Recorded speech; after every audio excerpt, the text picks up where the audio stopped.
Happy Saturday, everybody. Happy Valentine's Day also for those of you that are celebrating. We've got some stormy weather on the way, unfortunately, for the evening. So this is going to have some impacts for Valentine's Day plans, also for Mardi Gras celebrations happening down on the island later tonight. So I think the big question really just comes down to timing. We know it's going to rain. We know it'll storm.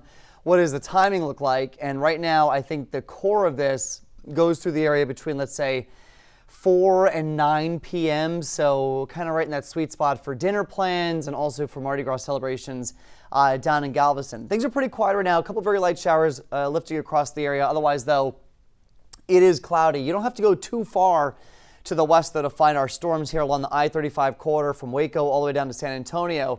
Notice, though, no polygons, so no severe warnings issued at the moment. In fact, there's really not even that much lightning with these storms. There are a couple of lightning bursts down through the San Antonio area and then here along 290 up towards Austin, but that's about it.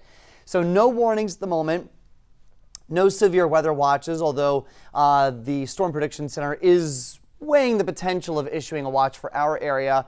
But right now things are behaving themselves pretty well, but you can see it's just kind of a messy day from Dallas all the way down through South Texas. Now, take a look at storm reports in the last 6 hours. Nothing. That's the good news. These storms have not been severe. They haven't produced any damage. We haven't gotten any storm reports, no hail reports, no tornado damage, no wind damage, nothing. So hopefully things continue that way as we go through the evening. But for the evening coming up, again, 4 to 9 p.m. is the sweet spot. Give or take an hour or two on each side, but I really think everything should be out of here by 9:30 tonight. It is a tornado threat. It is a wind threat. The hail threat is on the lower end, still something we're keeping an eye on.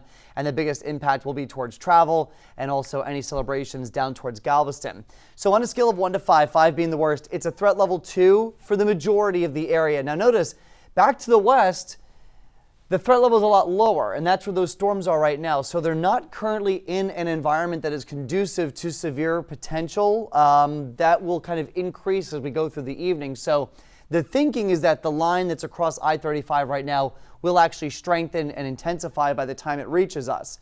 We'll see how that happens, how it unfolds.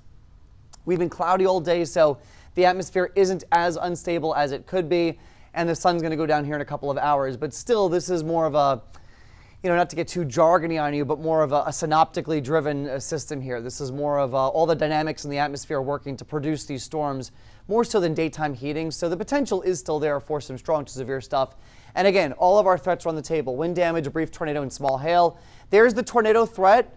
It's a 5% chance, which I know sounds really low, but that's basically the percentage that you get a tornado within like a 40-mile span. So it's low, but it's not zero. It does drop off as you go to the west. We're kind of in that highest area here. Again, still on the lower side.